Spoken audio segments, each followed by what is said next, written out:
from Portsmouth and Southsea Rotary Club.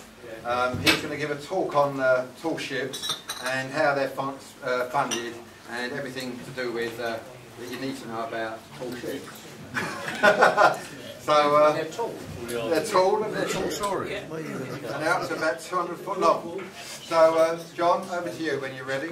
I can. Tall as someone else in all about the swap. That's one of the risks, perhaps, of sitting too close. What I'm going to talk to you about today is the Tall Ships, or more properly, the Tall Ships Youth Trust. Sorry. Pound, Lionel, pound. Shows his voice. My machine's gone to sleep. What about the Tall Ships Youth Trust? This is one of the ships, which is the Stavros Nicaros. And the Tall Ships Youth Trust is a registered charity dedicated to the personal development of young people from age 12 to 25 through the experience of sailing tall ships. There's the shot of the two vessels, the Stavros Nicaros and the sail training provides a physical challenge, for instance, a psychological challenge for taking them out of their normal environment and putting them together under sort of what can sometimes be fairly stressful conditions. It provides the need for teamwork and the awareness and skills and need and abilities of others to be able to make a successful team. One of the features of all the tall ships boats is that everything needs to be done manually, and nearly everything requires at least 2 or 3 people to work with it. So if you've got a colleague or someone working with you who's not pulling you away, you know about it appropriately. An understanding of others and the needs of others, which sort of leads to friendship as well, so people can sort of develop friends and friends. It increases self-confidence. I've certainly been on several boats where youngsters have come on board, and either through their family or through schools, no one's really given them the opportunity by saying, you need to do that, and I'm relying on you to be able to do that. And just that very act, sometimes, you can see children really grow over the course of the week. And a sense of achievement, both individually and as a crew. And of course the whole idea of it as well is to be great fun. The young people are recruited from all walks of life to join voyages. We've had, I've certainly been on some voyages where we've had youngsters sponsored by Connections, which is a school to work organisation and sort of trying to get people in training. People sponsored, or youngsters sponsored by the Thames Valley Police, where they've identified youngsters perhaps in the community who might benefit from working with others in a more disciplined type of environment, which might enable them to grow. And certainly all of those types of children have sort of come through and really learned from the experience. Get together and enjoy sort of social time. Funding, it is basically a charitable organisation, and we rely very heavily on groups throughout the country to sort of raise and help support money, to sort of provide support money to be able to run the vessels, and also to be able to provide funding to perhaps sponsor children or sponsor young adults to come on ships, and also to keep ships running themselves. Funding comes from sponsorship. We've got volunteer support groups, as I said, throughout the country. We get sponsorship and support from industry, the police. They both help fund the boats, and also they help fund youngsters to attain. service organisations, we've got Rotary Lions and the Round Table. My own Rotary Club sponsor, sort of through the Youth Foundation section, we sort of sponsor 2 youngsters a year to go on the youth projects and organisations, and educational trusts, and dedicated trust funds. And we also have private funding. Certainly some of the boats, we've had sort of quite enormous donations from people. And one of the most recent vessels that we've got, which is a 68-foot catamaran, a chap in the Mediterranean donated the whole boat. He sort of got to an age where he really stopped sailing, and he couldn't actually bear to sell it. So on the big square riggers, the 48 voyage crew must live, sleep, eat, and sail the ship. Basically, we sort of say, sometimes the parents drop the kids off. Basically, once they cross over the threshold, they're ours, so as to speak, and we need to sort of get them up and running. Carry out all of the routine tasks on board the boat, from steering, rigging, some degree of navigation. On the very large rigs, we have a permanent crew of 6 salaried and professional seamen. Captain, chief officer, second officer, bosun, engineer, ship's cook, and we have 11 volunteer crew. And I'm myself and the volunteer crew for the tall ships. Well, I'm not square rig qualified, but I'll come on to that. The volunteer crew are a third officer, assistant engineer, a medic, a purser, a second cook. I always quite like this one, a cook's assistant.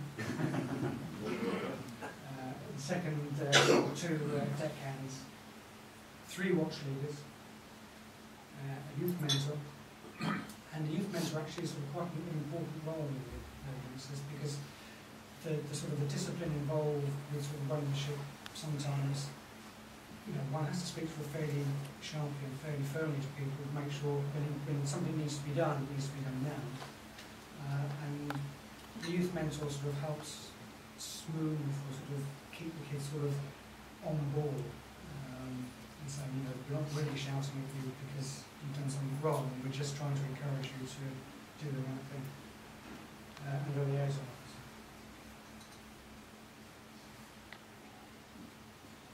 Volunteer crew members are unpaid. And we actually pay for our board and keep on board, and come from a variety of backgrounds. The operation and maintenance of the ship at sea is a 24-hour job. Once we set sail, that's the sort of coastal docking and port docking on a day-to-day basis. We can be at sea for anything up to 5 to 10 days. A system of watchkeeping is used. The voyage crew are divided into three watches, red, white and blue. And a watch leader is responsible for each watch. So we are allocated 16 children, and we have to make sure that they perform and run well. The ship's day is divided into 7 watches. For those of you who may have a maritime background, midnight to 4, middle watch, 4 to 8, morning watch, 8 to 12, 4:30, forenoon watch, 12:30 to 1600 is the afternoon watch, 1600 to 1800 is the first dog watch, 1800 to 2000 is the second dog watch. But those 2, you notice, the 2 dog watches are actually 2 hours long, the rest are 4 hours. And then 2000 to midnight is the first watch, which seems strange because it's actually at the end of the day. It's the first watch of the nighttime period. Here we had some of the youngsters taking a transit sighting. Superimposed on the watch keeping is of course the daily routine. 7 7:20 to 8:40 is breakfast. If you miss it, you've missed it. 8:50 to 9:50 is happy hour. When the skipper declares happy hour, you can see some of the youngsters in the old great we can sort of we can get up and play, but he sort of then qualifies it saying it's happy hour for the ship.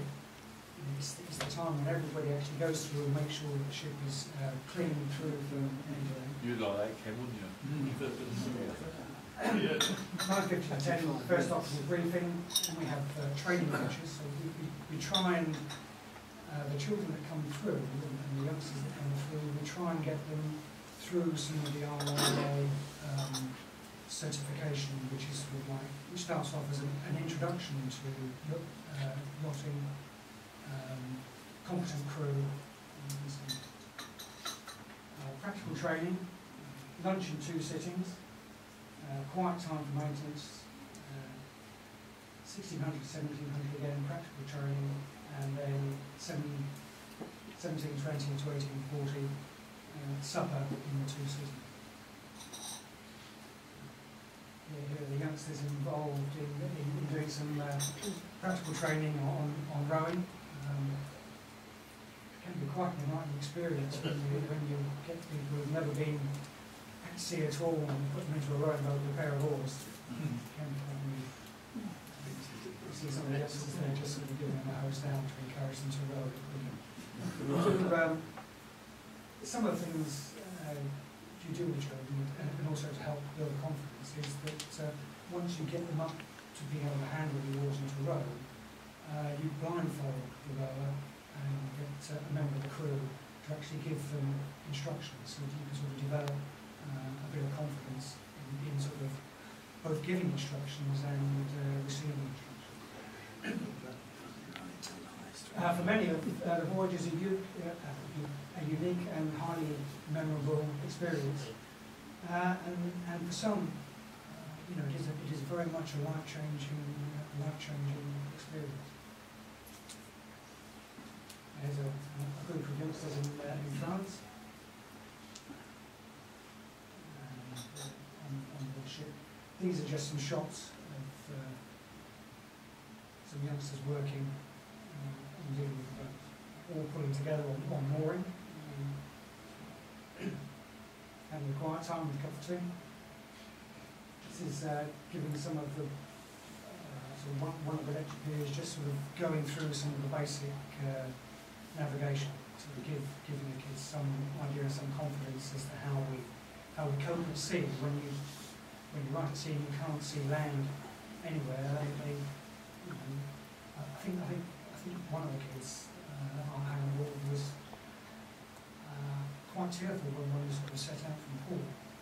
It took me a while to find out that his problem was that he couldn't see the tides on the bottom of the port. Because his experience in water was being in a swimming pool when you never see the tides on the bottom. And being at sea and not being able to see the bottom of anything was quite a dramatic change. We could get us on board. It's learning how to pull ropes, and going through sort of the swinging process. As I said, most of the exercises and work on board is all done manually. You have to pull the sails up manually, you have to do the spars manually, and they all take at least 2 people to do it.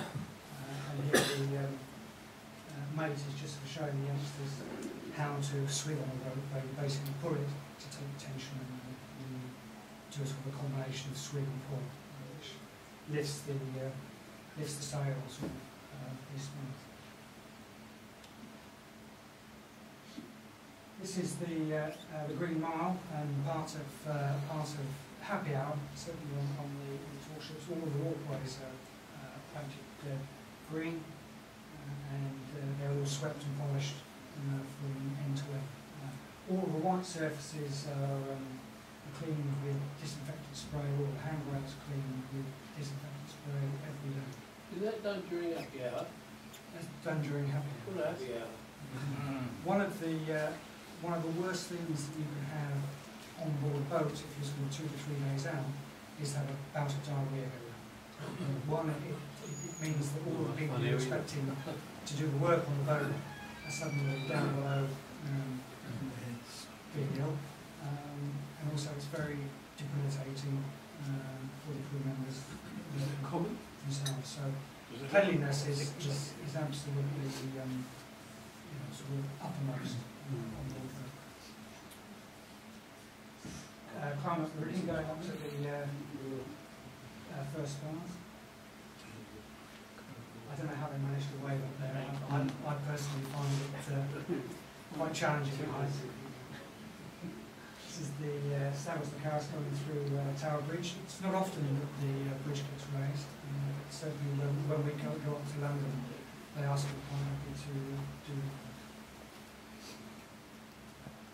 It's one of the tranquil times at sea when you get a nice flat calm. At night, just as the sun's going down, it is a very pleasant time to be on. This is the Stavros under full sail. It's an amazing feeling when all the sails are up and the boat's parallel on for 14 minutes.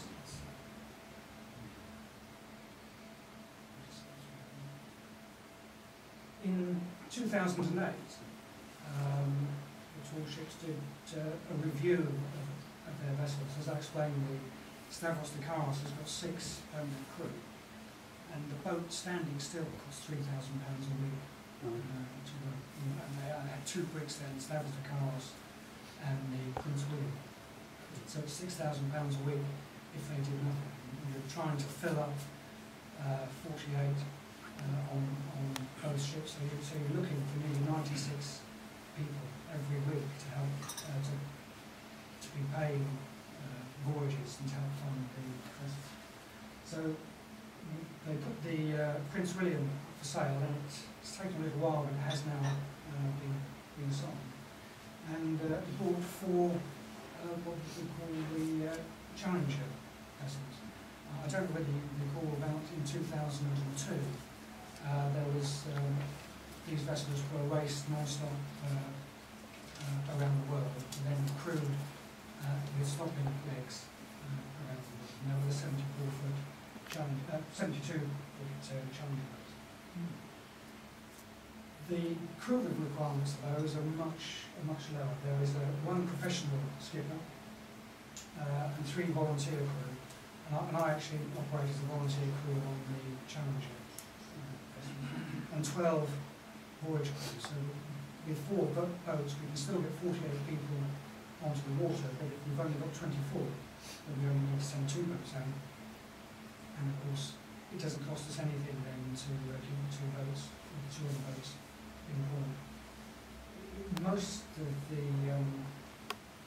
of the harbours and marinas, although it's more, a vessel tends to be around about £3 a metre for an overnight stop, tend not to charge the tall ships vessels because it's a charity and promotes. So this is one of the Challenger boats. It was sailing in Paul Bay in 2008. They're much simpler boats to sail. We haven't got the Stavros Lakaros has got about 13 miles of rope and rigging. These are a much simpler rig to operate. But I should point out that the mainsail and the boom together weigh 3/4 of a ton. And to pull the mainsail up takes 4 youngsters. The mast is 92 feet high, and when we get 2 to 3 boats out together, we normally have mainsail hoist challenges. So we get the crew together, we get all 12 of the youngsters pulling on the ropes to get the mainsail up, and we can do it in about 1 minute 10 seconds. This is one of this is during the race week, and on the boats under sail. At that point they're probably doing about 8.5 to 9 knots.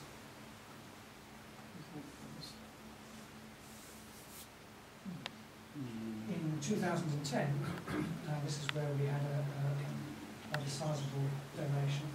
we had the tall ships catamaran, which was 62 feet in length.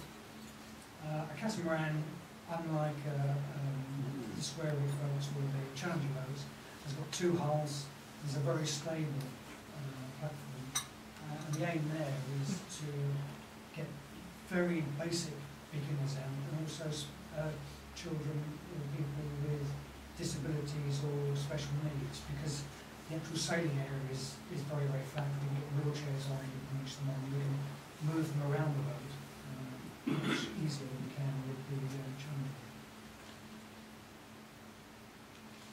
We've extended the range, certainly for the catamaran. The tall ships festivals, we do take people from 18s to 65, so we can't sell the places with youngsters on board. We do treat youth trainers, including adults as well. And we certainly come along and have treats. But we did have a limit of 65. But with the catamaran, we can take people up to 80, so you're all very welcome.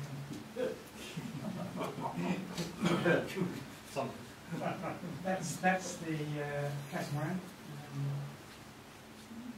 Very comfortable, two masts, quite a nice sailing platform. You can put a gin and tonic down and it won't move. But I would stress that the tall ships are dry and no alcohol is allowed on board, so the skipper might move it forward.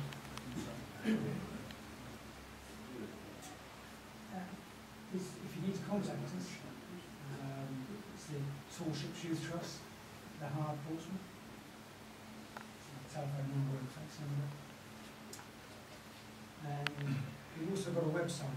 If you just put tall ships into a search engine and you pull up the Tall Ships Youth Trust, you can read quite a lot of background information on us. And also pick up any voyages that you might want to go on, or that you might like to sponsor kids in. It's at www.tallships.org. And come and enjoy. All details are in the brochure. The brochures are, again, I did think about bringing this down, but they are on the website. Thank you for your attention. Take it good on.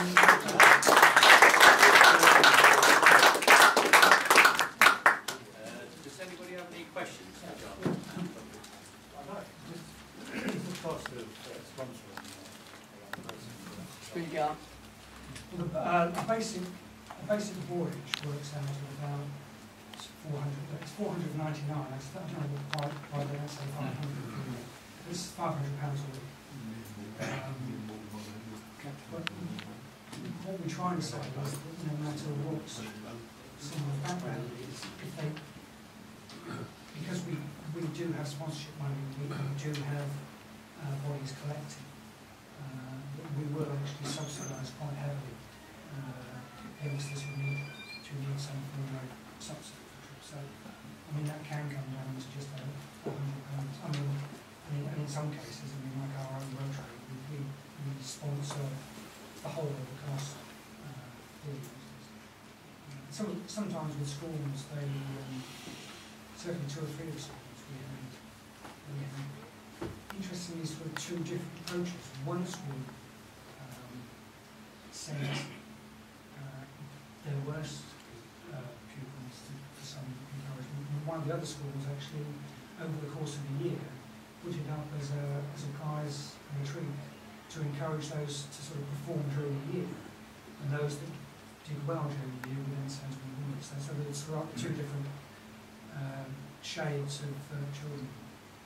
I was fortunate to make sure my account ones that were, had worked hard all year and were very keen to go. I've got to say the other vote was a challenge. Way back in the, I think it was the late 60s or early 70s, the Ilford Rotary Club, in one I was in then, we sponsored a permanent berth for somebody, one of the children, in the, what was it, Winston Churchill. Is that still going? The Winston Churchill and Malcolm Miller, as they were there, are no longer going. Are they scrapped? Yeah. Well, I'm not sure whether they're scrapped or whether they've been sold on. I just learned for the benefit of the friends, because I had a friend who was who handicapped, who went on one of these 8-day or 9-day cruises with the troops of us, came back. I could say he was a different person, he thoroughly enjoyed it, and he wanted to go again, but I don't know whether he did or not, but I know he enjoyed the 8 days around the It's amazing sort of seeing the He said it change. was hard work. Oh, it is. Yeah. Yeah, He said it was hard work, but he enjoyed it. It is huge. Yeah.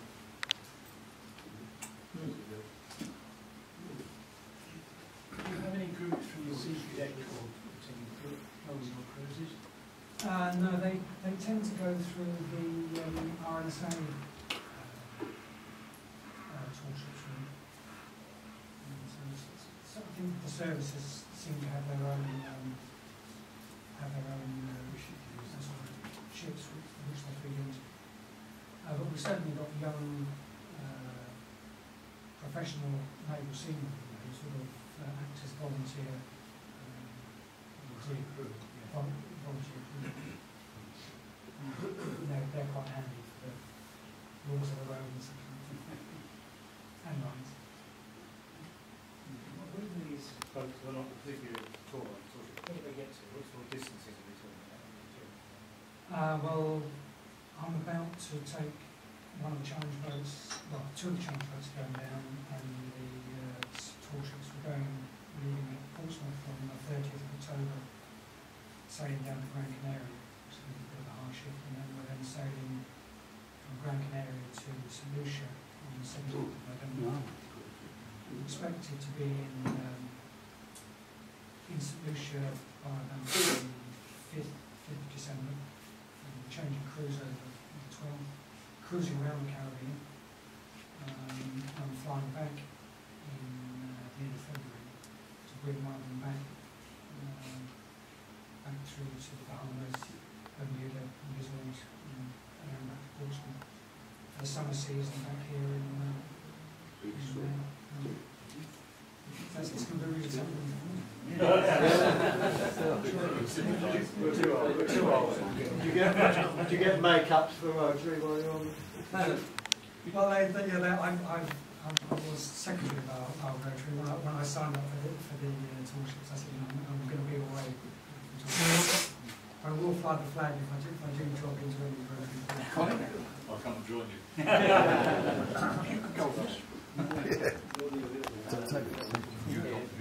If that's all your questions on Well, I've just got one last one. Okay.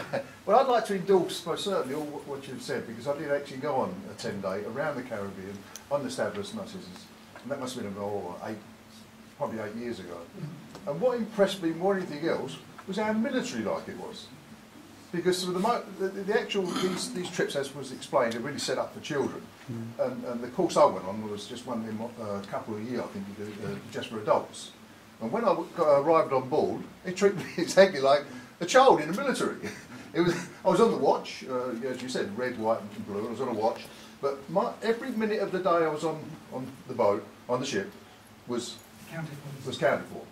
And as you say, the happy hour, and it was a lot of work. but the people that I went with and I've got some wonderful memories. And when I come off that boat, the people that I met, these were adventurers. These were people that had climbed Mount Everest and had one leg or one arm, and it was just it was a very memorable trip. And I think you're doing a wonderful job. Yeah.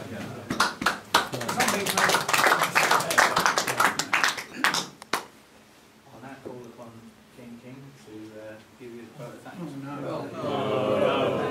Can you take you on this call? Well, now that Colin has given the vote of thanks,